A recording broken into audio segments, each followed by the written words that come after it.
warahmatullahi wabarakatuh. Perkenalkan, nama saya Syawal Fadila, NIM 2205333 dari Prodi Pendidikan Ekonomi, Fakultas Ekonomi. Kali ini saya akan mempresentasikan tentang administrasi dan supervisi pendidikan sebagai salah satu tugas mata kuliah administrasi dan supervisi pendidikan. Baik, saya akan menjelaskan tentang administrasi pendidikan. Administrasi pendidikan secara umum adalah administrasi suatu bidang dalam manajemen pendidikan yang berfokus pada pelaksanaan, organisasian, pelaksanaan, pengawasan, dan evaluasi kegiatan-kegiatan institusi pendidikan. Sehingga tujuan utamanya adalah menciptakan lingkungan yang mendukung proses pembelajaran efektif dan efisien di berbagai tingkat pendidikan, mulai dari tingkat dasar hingga tingkat supervisi. Dapat diartikan sebagai suatu aktivitas pembinaan yang direncanakan dan dibantu perannya oleh seorang guru atau staf ahli. Sehingga pekerjaan secara efektif memperoleh hasil yang baik. Supervisi juga dapat diartikan sebagai pelayanan yang diberikan kepada seorang guru agar guru dapat menjadikan seorang yang profesional dan dapat melaksanakan tugasnya dengan baik terhadap peserta didik. Jadi, supervisi merupakan bantuan demi para pemimpin sekolah yang diminta dengan maksud untuk mengembangkan kepemimpinan dan keprofesionalan guru-guru dan pegawai serta staf sekolah lainnya di dalam manajemen dalam mencapai tujuan-tujuan pendidikan. Sedangkan menurut para ahli, Jojo Pronato berkata bahwa administrasi pendidikan merupakan suatu usaha bersama yang dilakukan untuk mendayagunakan semua sumber daya baik manusia, uang, bahan, dan peralatan serta metode untuk mencapai tujuan pendidikan secara efektif dan efisien. Jadi, tidak hanya dikatakan oleh Jojo Pranoto, tetapi juga ada menurut pendapat para ahlinya, yaitu Lindqvist, yaitu mengatakan administrasi pendidikan adalah suatu seni dan ilmu mengatur dan mengarahkan kegiatan pendidikan untuk mencapai tujuan pendidikan dengan efisien. Sedangkan menurut George J. Posner dan Anthony J. Raymond mengatakan bahwa administrasi pendidikan adalah penggunaan metode yang tepat dan pengetahuan dalam merencanakan, melaksanakan, dan mengevaluasi kebijakan program pendidikan. Tidak hanya itu, Don Davis juga mengatakan administrasi pendidikan adalah proses menciptakan dan memelihara lingkungan yang memungkinkan peristiwa pendidikan itu terjadi. Tidak hanya Don Davis yang mengatakan, juga ada James W. Guthrie mengatakan bahwa administrasi pendidikan adalah proses organisasi dan pengelolaan sumber daya fisik, finansial, dan manusia terlibat dalam penyelenggaraan sistem pendidikan. Jadi dapat disimpulkan bahwa administrasi pendidikan adalah proses keseluruhan kegiatan dalam bidang pendidikan yang meliputi perencanaan, pengorganisasian, pengarahan, pelaporan, pengkoordinasian, pengawasan, dan pembiayaan dengan menggunakan atau memanfaatkan fasilitas yang tersedia, baik personil, material, maupun spiritual untuk mencapai tujuan pendidikan secara efektif dan efisien. Jadi, dalam administrasi pendidikan itu tentu kita paling hal utamanya yaitu kita menentukan perencanaannya. Lalu setelah kita melakukan perencanaannya, baru kita melakukan organisasian, ada acara yang kita suatu kegiatan yang akan kita lakukan, lalu kita mengarahkan, kalau kita sebagai guru mengarahkan kepada muridnya, lalu melakukan pelaporan dan pengorganisasian. Nah, tugas guru yaitu mengawasi dan membiayai dengan menggunakan atau memanfaatkan fasilitas yang tersedia. baik dari pihak sekolah maupun pihak guru itu. Selanjutnya yaitu perbedaan administrasi dan manajemen. Perbedaan administrasi dan manajemen ini memiliki 5 kategori. Yang pertama itu dari segi lingkup. Dari segi lingkup manajemen, yaitu manajemen lebih bersifat luas dan mencakup perencanaan, pengorganisasian, pengarahan, pengawasan, dan evaluasi sumber daya. Seperti sumber dayanya yaitu keuangan, manusia, waktu, dan lain-lain. Untuk mencapai tujuan organisasi, manajemen terkait dengan pengambilan keputusan strategis dan taktis. Sedangkan dari segi lingkup administrasi itu mengatakan bahwa administrasi lebih terbatas dalam arti bahwa ia lebih berfokus pada pelaksanaan, pengawasan, dan pemeliharaan rutinitas dan operasional dan menjalankan kebijakan dan prosedur yang telah dibuat oleh manajemen. Yang kedua dari segi fokus, tentu kita perlu kan mengetahui apa perbedaan fokus antara administrasi dan manajemen. Fokus pada manajemen itu yaitu berfokus pada pengambilan keputusan, perencanaan jangka panjang, perumusan strategis, dan pengembangan visi organisasi. Hal ini berkaitan dengan menentukan arah dan tujuan organisasi. Sedangkan fokus pada administrasi itu lebih berfokus pada pelaksanaan kebijakan, yang mana pengawasan harian, alokasi sumber daya, jamin bahwa operasi organisasi berjalan efisien dengan kebijakan yang telah ditentukan. Yang ketiga itu ada dari segi wewenang dan tanggung jawab. Menurut manajemen, wewenang dan tanggung jawabnya manajer ini itu memiliki tanggung jawab untuk mengambil keputusan yang strategis, merumuskan rencana jangka panjang, memimpin dan mengarahkan tim, serta mengambil risiko yang terkait dengan pencapaian tujuan organisasi. Sedangkan menurut administrasi, wewenang dan tanggung jawab administrator ini bertanggung jawab untuk melaksanakan keputusan dan kebijakan yang telah dibuat oleh manajemen. Maka mereka bertanggung jawab untuk menjaga efisiensi operasional dan memastikan bahwa prosedur terlaksana dengan baik. Sedangkan dari segi pekerjaan yaitu manajemen ini lebih kreatif, strategis, dan berfokus pada perubahan. Manajer berfokus pada menciptakan visi, merancang rencana, memimpin perubahan. Sedangkan administrasi itu yaitu pekerjanya tuh lebih terikat dengan menjalankan tugas-tugas operasional sehari-hari dan menjaga stabilitas dalam organisasi. Yang terakhir, yaitu peran dalam organisasi. Tentu perlu perbedaan dalam administrasi dan manajemen pada lingkup peran dalam organisasi. Dalam manajemen itu mengatakan manajer berada di tingkat atas atau tengah hierarki organisasi dan terlibat dalam pengambilan keputusan strategis dan pengelolaan sumber daya organisasi. Sedangkan administrasi ini atau disebut dengan administrator, yang mana terutama berada di tingkat tengah hingga bawah hierarki organisasi dan bertanggung jawab untuk menjalankan operasi sehari-hari dan memastikan kebijakan terlaksana. Selanjutnya, itu fungsi administrasi pendidikan. Tentu kita perlu mengetahui apa itu fungsi administrasi pendidikan.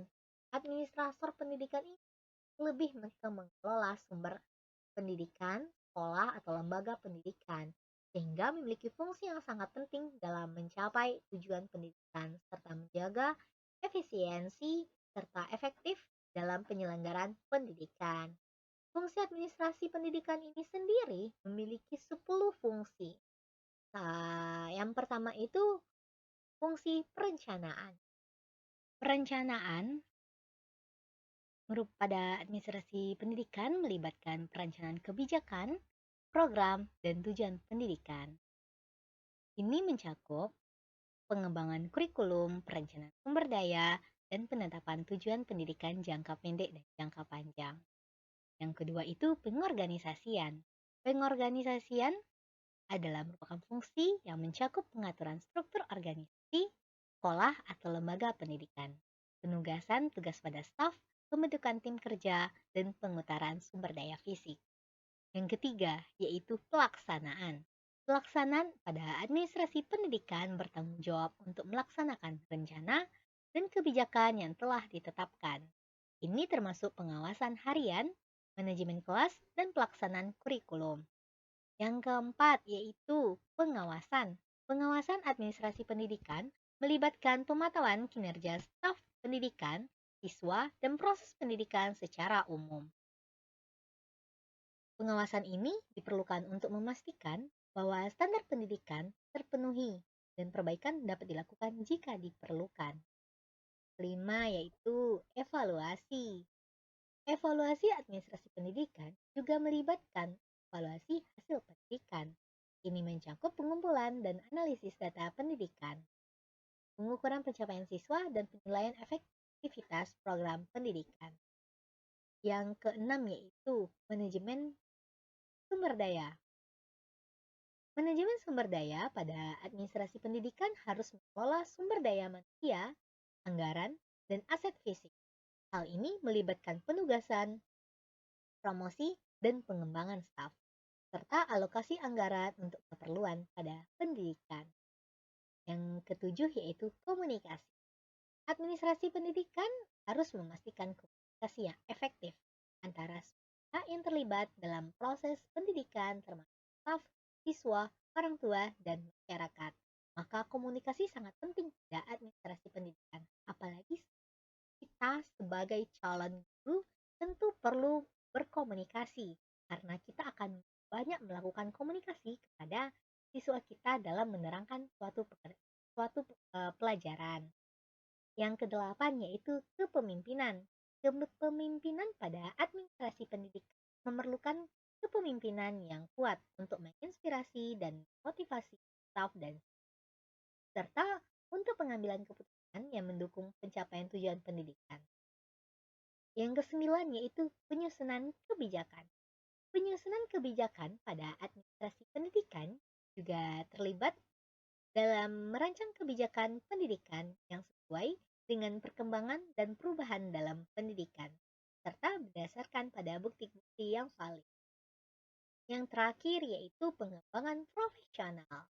Pengembangan profesional pada administrasi pendidikan itu sangat penting karena mengingat kita seorang calon tenaga pendidik perlu mengembangkan profesional kita, yang mana profesi kita itu adalah sebagai guru, yang mana guru itu adalah mengajarkan kepada anak muridnya tentang bagaimana pendidikan itu di sekolah. Selanjutnya yaitu apalagi lanjut ke ruang lingkup administrasi pendidikan. Pada ruang lingkup administrasi pendidikan merupakan hal bantu penyelenggaraan berbagai kegiatan pendidikan sehingga tujuan pendidikan dapat tercapai. Pada ruang lingkup administrasi pendidikan ini yang pertama yaitu bidang tata usaha. Bidang tata usaha ini pada sekolah yaitu kita pada organisasi dan struktur pegawai tata usaha, anggaran belanja keuangan sekolah, masalah pegawai dan personel sekolah, keuangan dan pembukuan, korespondensi dan atau surat menyurat, atau bisa juga masalah kesehatan dan penempatan, laporan, pengisian buku induk, rapor dan sebagainya. Jadi, ruang lingkup administrasi pendidikan ini tidak hanya pada seorang guru yang mengajar, tapi dia juga bisa sebagai bidang tata usaha pada sekolah tersebut, baik pada tingkat SD, SMP, maupun SMA, yang bekerja pada ruang tata usaha di sekolah yang mereka tempati. Yang kedua yaitu bidang personalia murid. Pada bidang personalia murid ini termasuk yaitu organisasi murid, masalah kesehatan murid, evaluasi kemajuan murid, masalah kesejahteraan murid, bimbingan dan konseling murid. Di bidang personalia murid ini mencakup pada seorang guru atau tenaga pendidik yang mana dia bisa melihat atau memantau muridnya atau evaluasi gimana kinerja pada muridnya, serta membimbing dan memberikan arahan kepada muridnya sehingga tidak terjadinya kesalahan atau eh, sifat melenceng pada muridnya tersebut. Yang ketiga itu bidang personalia guru. Pada bidang personalia guru ini dapat mencakup pada pengaturan dan penempatan guru, organisasi person guru, masalah kepegawaian, masalah kondisi dan evaluasi kemajuan guru, professing dan upgrading guru. Jadi tidak hanya murid saja yang perlu personalia, tapi guru juga perlu karena guru merupakan suatu tokoh atau pahlawan. Kalau misalnya pahlawan tanpa jasa lah guru ini gitu kan. Jadi guru ini nih bagaimana organisasi pada guru sehingga dalam organisasi pada guru yang baik pasti akan mengajarkan kepada organisasi pada ya, organisasi personalia pada murid dan guru dapat berjalan dengan baik dan lancar. Yang keempat yaitu bidang pengawasan atau disebut juga dengan supervisi. Untuk pengawasan ini memiliki bagian yaitu pertama, upaya peningkatan semangat guru dan pegawai tata usaha. Jadi, pada bidang pengawasan ini tidak hanya guru yang bekerja atau melakukannya, tapi tata usaha juga walaupun tata usaha ngurus surat-surat, tetapi tata usaha juga tergabung dalam pengawasan. Yang kedua itu mengupayakan dan mengembangkan kerjasama yang baik antara guru, murid, dan pegawai tata usaha sekolah. Jadi, pengawasan ini penting untuk kesejahteraan dan kebahagiaan pada guru, murid, dan pegawai tata usaha. Jadi, tidak ada pembedaan. Sehingga pada sekolah tersebut berjalan lancar. Yang ketiga itu mengupayakan dan membuat pedoman cara-cara menilai hasil-hasil pendidikan dan pengajaran. Jadi, seorang guru khususnya yaitu dia perlu mengupayakan dan mengembangkan kerjasama pada murid-muridnya, apalagi murid-muridnya yang malas gitu kan. Berarti dia harus memberikan motivasi atau mendorong siswanya tersebut untuk bisa ikut bekerja sama dengan baik sehingga menghasilkan murid yang baik atau murid yang bisa dibilang berkualitas, jadi tidak sia-sia gitu. Nah, yang terakhir itu mengupayakan dan membuat pedoman cara-cara menilai hasil pendidikan dan pelajaran. Jadi tidak hanya murid yang guru nilai, tetapi murid juga bisa menilai guru. Bagaimana kinerja guru itu dalam mengajar, kinerja guru itu dalam mempresentasikan atau memberikan soal atau isu masalah pada muridnya. Sehingga um, tidak hanya murid yang dapat dinilai, tapi guru juga bisa gitu. Dan tidak hanya guru dan murid, tetapi kepala sekolah juga bisa kita beri penilaian dari dari kepemimpinannya. Jadi pengawasan itu sangat penting dilakukan pada ruang lingkup administrasi pendidikan. Yang terakhir yaitu bidang pelaksanaan dan pembinaan kurikulum. Pada bidang pelaksanaan dan pembinaan kurikulum ini berpedoman dan menerapkan kurikulum sekolah dalam upaya mencapai dasar-dasar dan tujuan pendidikan dan pelajaran. Jadi, melaksanakan organisasi kurikulum beserta metode-metodenya sesuai dengan pembaruan pendidikan dan lingkup masyarakat. Yang selanjutnya yaitu tentang konsep profesi dalam bidang administrasi pendidikan. Kita sebagai calon tenaga pendidik tentu memiliki profesi sebagai guru gitu kan. Jadi pada administrasi pendidikan ini lebih mengacu pada praktik-praktik dan standar yang dianut oleh para administrator pendidikan dalam melaksanakan tugas mereka. Yang pertama itu pendidikan dan pelatihan. Pada pendidikan dan pelatihan ini mereka Pendidikan dan pelatihan ini biasanya memiliki pendidikan formal dan pelatihan yang khusus dalam bidang administrasi. Pendidikan formal dan pelatihan yang khusus dalam administrasi pendidikan dapat memperoleh gelar seperti Master of Education, atau MED dalam administrasi pendidikan. Yang kedua itu kode etik. Nah, seperti profesi lainnya, administrasi pendidikan juga memiliki kode etik yang mengatur perilaku dan tindakan pada administrator. Kode etik ini membahas aspek seperti administrasi, keadilan, profesionalisme dalam melaksanakan tugas administratif. Yang selanjutnya, yang ketiga yaitu standar profesi. Sebagai profesi administrasi pendidikan, biasanya memiliki standar yang harus dipatuhi oleh para administrator. Standar ini mencakup kualifikasi pendidikan, kompetensi, dan perilaku profesional yang diharapkan dari administrator. Selanjutnya yaitu lisensi dan atau sertifikasi. Itu di beberapa negara, administrator pendidikan mungkin harus mendapatkan lisensi atau sertifikat khusus untuk memegang posisi tertentu dalam sistem pendidikan. Ini menunjukkan tingkat kompetensi mereka dalam melaksanakan tugas administratif.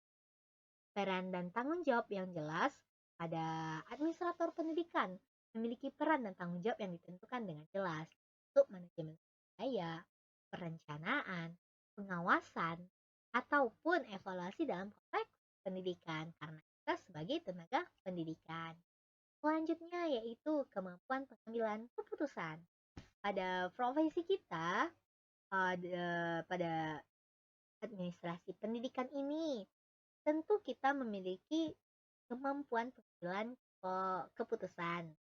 Yang mana sebagian dari profesi ini, administrator pendidikan seringkali harus membuat keputusan yang memiliki dampak signifikan pada siswa, staf, dan lingkungan pendidikan. Kemampuan pengambilan keputusan yang baik adalah kunci dalam peran. Yang selanjutnya yaitu pengembangan profesi berkelanjutan. Yang mana administrasi pendidikan ini mengacu pada pentingnya pengembangan profesional yang berkelanjutan. Sehingga administrator pendidikan diharapkan untuk terus meningkatkan keterampilan mereka melalui pelatihan, kursus, dan pengalaman baru. Jadi, pengembangan profesional ini sebagai kita seorang guru itu kita perlu melakukan pelatihan khusus dan juga cari pengalaman baru. Sehingga kita memiliki suatu pengalaman yang bakal dilakukan atau diceritakan kepada anak. Selanjutnya itu pengabdian kepada masyarakat. Pada pendidikan, administrator pendidikan memiliki tanggung jawab untuk melayani masyarakat pendidikan dengan cara mendukung perkembangan siswa dan mencapai tujuan pendidikan yang berkualitas. Maka pengabdian kepada sebagai kita nih kan seorang calon tenaga pendidik gitu kan. Saya pribadi sebagai calon tenaga pendidik tentu perlu melakukan pengabdian kepada masyarakat karena seorang guru tentu sangat dibutuhkan pada masyarakat terutama pada sekolah-sekolah kan. Jadi perlu melakukan pengabdian. Jadi dengan kita melakukan pengabdian pada sekolah, kita dapat mengembangkan siswa untuk mencapai pendidikan yang berkualitas. Selanjutnya yaitu evaluasi dan perbaikan berkelanjutan. Sebagai administrasi pendidikan, dari profesi administrator pendidikan harus terlibat dalam evaluasi berkelanjutan terhadap program dan praktek pendidikan serta berusaha untuk meningkatkan efektivitas. Nah, selanjutnya yaitu pengembangan kebijakan, di mana administrasi pendidikan dapat terlibat dalam pengembangan dan implementasi kebijakan pendidikan yang mempengaruhi sistem pendidikan secara berkualitas atau secara keseluruhan.